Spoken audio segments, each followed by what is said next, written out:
Hoje, inevitavelmente, vamos falar da demissão de Alberto João Jardim, ainda do rescaldo do PSD e também de temas que estiveram a semana passada na Assembleia Regional, como o jackpot e também o Estatuto Fiscal da Madeira. Começo por Jacinto Serrão, deputado do Partido Socialista. Como é que vê esta situação na vida política regional, agora com um governo demissionário e em gestão? Bom, já não é a primeira vez. O Dr. Alberto João Jardim já experimentou esta situação de demissão, em circunstâncias naturalmente diferentes, e desta vez há, de facto, uma situação que vai marcar a história da Madeira, porque o Presidente do Governo Regional, Dr. Alberto João Jardim, ao se demitir, e ao não criar as condições para que o PSD, as condições para que haja uma solução parlamentar, obviamente que nós temos de ir a eleições, o que é mais do que provável. Em relação ao Presidente do Governo Regional em exercício neste momento, o que importa dizer neste momento é que o Governo, a partir deste momento, mantém-se em funções até as próximas eleições e, por isso, deve de eximir-se de participar em atos que possam vir a comprometer a vida da região para o futuro ou comprometer os futuros executivos. E não é isso que tem acontecido, pelo menos nos últimos indicadores, em que o Governo parece que está a apressar para arranjar emprego para um conjunto de elementos, abrindo concursos públicos de trabalho e todos eles mais ou menos dirigidos a um conjunto de elementos que já estão claramente identificados e afetos ao poder. Isso não é uma prática boa para a democracia e seria bom que o Governo evitasse de todo esse tipo de atos e também evitasse cometer qualquer ato executivo que possa vir a comprometer o futuro executivo. Acha que o Governo Regional liderado por Alberto João Jardim está-se a aproveitar dos últimos dias que tem de governação para facilitar alguns favorecimentos? As últimas notícias dão a entender que sim.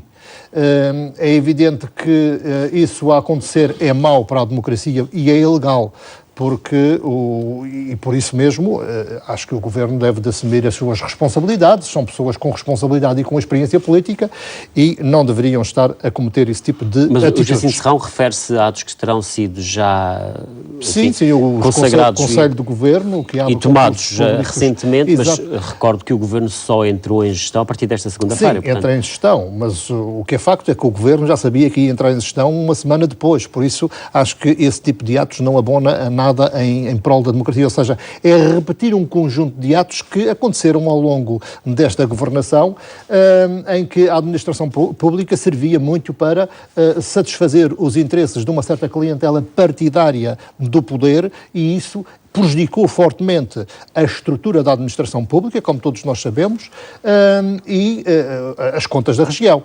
Mas, se me permitir, em relação ao Dr. Alberto João Jardim, eu acho que o Dr. Alberto João Jardim, ao tomar esta iniciativa agora de se demitir, já o deveria ter feito antes, muito antes, sai pela porta pequena e poderia ter a oportunidade de sair pela porta grande a benefício dele próprio e da sua própria imagem e também a benefício da região autónoma da Madeira e dos madeirenses e porto-santenses, porque, neste momento, ele deixa uma Madeira em estado de insolvência, ele e todo o partido que o acompanhou durante este tempo, que são os mesmos que foram eleitos neste Congresso. Vamos precisamente olhar para o melhor e para o pior do jardinismo, olhando enfim, desta forma para estes 37 anos de Alberto João Jardim na presidência do Governo. Que leitura, que avaliação é que faz, Jacinto Serrão? Bom, essa leitura já foi feita por mim várias vezes em tempos diferentes. Agora pode ser um bocadinho mais distante, uma vez que Jardim está de saída. Sim, mas o que nós podemos dizer, e porque temos acompanhado de perto a vida da governação na região e sentido os efeitos dessa governação, constatamos que a Madeira teve abundantes recursos, quer políticos, quer económicos e financeiros, para garantir, ao fim destes anos todos, já vão quase 4 décadas, sustentabilidade no seu desenvolvimento. Sustentabilidade social, sustentabilidade financeira e económica. E não é isso que se verifica, ou seja, ao fim de 40 anos, quase 40 anos, o que se constata é que, apesar de termos tido esses abundantes recursos financeiros que vieram do Orçamento de Estado, que vieram da União Europeia, as condições políticas ótimas, com maiorias estáveis na Assembleia para sustentar o governo regional, em que poderiam realmente fazer as políticas e tomar as estratégias mais eficazes para catapultar a Madeira e colocá-la em patamares de desenvolvimento muito maiores e não nos trazer a esta situação calamitosa, como todos nós já sabemos que estamos. Ora, tudo isso foi desperdiçado. Ou seja, esses recursos políticos com a autonomia que nos foi conferida, com órgãos do governo próprio, e os recursos económicos e financeiros que nos foram concebidos, não foram aproveitados para sustentar uma estratégia de desenvolvimento para a região que desse garantias de sustentabilidade ao longo do tempo e esperança às gerações vindouras. Antes, pelo contrário, o que estamos a verificar é que a Madeira está em situação de insolvência do ponto de vista financeiro, os setores da economia estão depauperados, como todos nós sabemos, o setor do turismo subsiste e é um setor importantíssimo, mas também, se não fosse a grande intervenção e a grande sabedoria dos próprios setores privados, do setor privado, provavelmente também não estaríamos com resultados tão bons no setor do turismo. O Centro Internacional de Negócios também não foi o instrumento utilizado e usado do ponto de vista estratégico para servir os interesses da região a longo tempo. No tempo. Portanto, no fundo, a avaliação que faz é quase que é mais negativa do que positiva da obra de Jardim. É evidente que existem intervenções positivas. Não podemos dizer que também seria bonito que ao fim destes rios de dinheiro que entraram nos cofres da região e que foram administrados pelo Executivo de Jardim, se nada fosse feito positivo para a Madeira. Alguma coisa foi. Portanto, há um conjunto de infraestruturas que foram boas e que certamente qualquer outro governo faria, infraestruturas, portanto, que são inquestionáveis, mas também há tantas outras que não têm serventia nenhuma. E podemos elencar dezenas de exemplos que estão espalhados pela região de obras que foram feitas sem qualquer estudo de viabilidade económica, não têm retorno económico para a nossa economia, nem utilidade social. Mas quando põe nos pratos da balança e quando se faz esta avaliação, Jardim, pende para que lado, do seu ponto de vista? Bom, é evidente que o resultado, quem deixa com estes recursos todos a Madeira falida, com a imigração a níveis que estão a níveis idênticos àqueles que estavam antes dele próprio entrar, em que não são só as classes jovens, não são os jovens a emigrar, são as classes médias, as famílias que já estão devidamente estruturadas, também estão a emigrar, porque aqui a Madeira não lhes dá trabalho. Quando vemos os setores da economia todos empobrecidos e praticamente falidos, ora, se depois destes resultados, deste exercício, com estes recursos todos, se Alberto João Jardim nos deixa um resultado destes, de pobreza, poder de compra dos mais baixos do país, é preciso não esquecermos. Ora, não podemos dizer que o balanço, no cômputo geral, seja positivo. É um balanço negativo, apesar das obras e das intervenções que foram feitas, que foram positivas, o resultado é negativo, porque o Dr. Alberto Jardim deixa a Madeira em falência. E os madeirenses na situação de pobreza. Vou pedir também essa avaliação e a situação social de Alberto Jardim, colocando novamente uma questão para que vocês também emitem a vossa opinião. O facto de Jardim, a possibilidade de Jardim vir a ser candidato à presidência da República. Jacinto Serrão. Bom, está no direito. Se quiser, reunirá seguramente as condições ou as assinaturas para se candidatar a Presidente da República. E do seu ponto de vista, acha que o faria bem? O Presidente não é crível que o Presidente honorário do PSD não reúna mesmo na própria Madeira as assinaturas suficientes para se candidatar a Presidente da República. Vamos agora saber se Albuquerque deixa. Mas eu quero dizer que o Dr. Alberto Jardim, pelo menos pelas afirmações que fez e até pelo seu próprio temperamento, não morreu para a política. Nem é de facto pessoa para pôr as pantufas e desaparecer. Poderá fazer um retiro estratégico, mas continuará, pelo menos ele diz, manifesta a intenção de continuar a ter participação ativa na vida política do seu partido, do PSD. Ou seja, a influenciar também a vida política e terá seguramente todas as condições para o efeito devido ao seu currículo político. Só gostaria de dizer é que o Dr. Alberto Jardim precisará, para se candidatar a Presidente da República, ou reunir as assinaturas e fazer um número político no país, ou então convencer a sua família política a nível nacional e ser o candidato do próprio PSD a Mas isso a lei já disse que é mais difícil. O que é uma situação partidos, e, portanto... praticamente impossível. Todos nós sabemos que Mas acha que seria a nível nacional que dificilmente do seu fará com que ele possa granjear essa Jardim, enfim, e a forma que ele tem PSD. de pensar, nomeadamente sobre o sistema, que seria interessante ele aparecer no debate para... Bem, ele tem algumas ideias, é evidente que tem ideias que poderiam dar um bom contributo. Agora, eu não estou a ver que o Dr. Álvaro Jardim, neste momento, tenha as condições políticas para se candidatar e sair com um resultado que lhe possa honrar, ou pelo menos vencedor. Estou convencidíssimo que o próprio Partido Socialista, o candidato que o Partido Socialista vai apresentar, é que vai ganhar as eleições para Vou pedir também a mesma Só gostaria de dizer ao Dr. Guilherme Silva que estas questões, nós estamos a discutir políticas, não estamos a falar da personalidade do Dr. Álvaro Jardim ou da pessoa do Dr. Álvaro Jardim, mas nós estamos a falar do resultado de um conjunto de políticas que não resultam só da vontade do Dr. Álvaro Jardim. Apesar de querermos também colar todas as políticas à pessoa do Dr. Álvaro Jardim, o que é facto é que ele teve um executivo, teve um conjunto de secretários regionais, teve um grupo parlamentar que foi alimentando também um conjunto de políticas, algumas delas que não sabemos bem se não ultrapassaram a própria vontade de Alberto Jardim. Agora, o que nós estamos a discutir é a avaliação dos resultados, fazer um balanço daquilo que foi recebido do ponto de vista político para a autonomia e aquilo que foi recebido do ponto de vista financeiro e económico e aquele resultado que nós temos no momento. E essa avaliação já a fez. É muito mau, é evidente que tem conjunturas internacionais, mas também muita inabilidade por parte de quem executou a coisa pública durante já temos eleições regionais que vão acontecer supostamente no final de março, temos aí um novo PSD com Miguel Albuquerque na liderança. Como é que acompanhou este processo eleitoral interno no PSD, que culminou com esta liderança de Miguel Albuquerque, ele que agora também levanta algumas bandeiras que foram usadas pela oposição ao longo de muitos anos?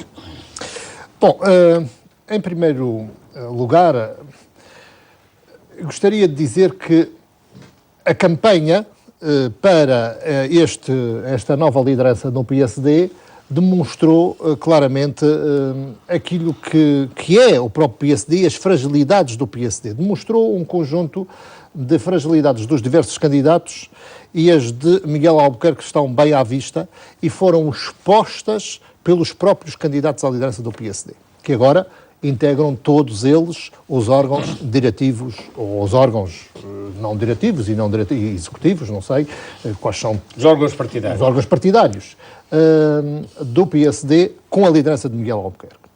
Mas é preciso também não se deixar enganar com este canto de sereia, porque que agora temos um PSD novo. O PSD não é novo. As caras, inclusive a de Miguel Albuquerque, são as de sempre do PSD. Portanto, Miguel Albuquerque sempre esteve a militar no PSD, sempre teve cargos de grande responsabilidade política nos órgãos partidários do PSD, onde Alberto João Jardim era o presidente do governo, onde se tomavam decisões importantíssimas para delinear a estratégia executiva. No fundo, o que está a dizer é que Miguel Albuquerque não tem legitimidade para apresentar agora o projeto que apresenta e a forma como se demarca daquilo que foi o PSD. Legitimidade terá sempre, ele tem toda a legitimidade para ter a intervenção política que quiser. Agora, é evidente que as pessoas é que não se devem enganar por esta cantiga, de que existe realmente uma pessoa que nada tem a ver com o passado do PSD e da governação na região. Miguel Albuquerque foi, de facto, um alto dirigente desde a JSD até nos órgãos do partido, com grandes responsabilidades políticas nos órgãos do partido e também com responsabilidades executivas no poder local, como todos nós sabemos, e não foi numa Câmara com menos importância. Ora, não é propriamente uma pessoa que caiu agora de paraquedas e que nada tem a ver com o passado do regime, que se diz vulgarmente regime jardinista, e que agora incitará todas as suas políticas novas, as suas ideias novas. Primeiro, esta é a primeira questão. A segunda questão são as ideias novas de Miguel Albuquerque. Nenhuma, pelo menos as que eu ouvi e que foram apresentadas pelo agora líder do PSD, nenhuma delas é nova. Todas elas foram apresentadas. Eu próprio, quando fui candidato em 2004, tive a rever um programa de governo e quase todas, mas de forma sustentada, quase todas, se não mesmo todas as ideias já estão lá. Agora, é caso para perguntar onde estava Miguel Albuquerque, nessa altura, em 2004, que estava no ativo, que não defendeu essas medidas ou não influenciou nos órgãos do partido o governo de Alberto João Jardim para que, ou a sua maioria na Assembleia Legislativa da Madeira, para que essas políticas fossem implementadas. Esta é que é a grande questão que tem de ser colocada. Porque não vale agora a pena Miguel Albuquerque vir para aqui dizer que está de acordo com um conjunto de políticas, quando teve responsabilidades no passado diretas de influenciar e de pôr em marcha essas políticas, e seguramente não chegaríamos a situações tão calamitosas como é que nós chegamos, não o fez. Porquê que não o fez? Porque concorda com elas, ou porque agora diz que concorda, ou agora diz que concorda por conveniência eleitoralista? Porque quer realmente iludir o eleitorado e passar a ideia receio que aparece agora realmente com ideias novas que mais nenhum outro partido teve no passado. Ora, é evidente que nada do que está a acontecer, o novo líder do PSD que sai, Alberto João Jardim, e entra o Dr. Miguel Albuquerque, e novos dirigentes para os órgãos executivos, ou seja, há ali uma rotação de cadeiras porque eles praticamente são os mesmos. Acho claro que há tudo o mesmo no PSD. Bom, em termos do ponto de vista político, há um conjunto há um pensamento político estratégico para a região que perdurou durante estes 40 anos, continua lá nos órgãos do partido. Mas o PSD de Miguel Albuquerque já está a dar outros sinais. Veja-se o caso, por exemplo, recente do jackpot na Assembleia, que já foi aprovado, coisa que não acontecia, que nunca aconteceu com a liderança de Alberto João Jardim. O Dr. Miguel Albuquerque ter-se debatido com as suas responsabilidades que teve no passado por essa e por todas as outras causas que agora defende, na altura em que eu e outros dirigentes partidários na região autónoma da Madeira da oposição defenderam. Esteve calado, talvez, provavelmente, ainda esteve a ridicularizar esses dirigentes dos partidos da oposição que apresentaram essas propostas. Bom, mas isso também há tempo para repescarmos as intervenções vamos continuar no passado. Eu vou ouvir agora. Acho que é importante deixarmos bem claro. Houve uma alternativa, uma alternância de líder do PSD. O PSD é o mesmo, não desapareceu um PSD de Alberto João Jardim para continuar agora um PSD completamente novo. São os mesmos. Inclusive, Miguel Albuquerque é o mesmo também do passado. Outro assunto que passou pela Assembleia Geral da semana passada, que teve a ver com o Estatuto Fiscal para a Madeira, que foi aprovado e que é um assunto que vai naturalmente ter que subir à Assembleia da República. Jacinto Serrão, este é um documento que terá pés para andar na Assembleia da República. Se me permite uma pequena nota, porque houve ali um debate muito aceso muito rapidamente para não darmos a voltar o Guilherme Silva e o Rui Barreto. Vejo, de facto, alguma irritação do CDS, de facto, porque todos nós sabemos que os bons resultados que o CDS também conseguiu foi muito à custa da intervenção de Miguel Albuquerque. E agora Miguel Albuquerque vai retirar esses resultados, provavelmente é essa a situação que lhe deixa irritado. Disse o Dr. Carlos Pereira esta semana, assumindo a derrota do Partido Socialista. Que de preocupar.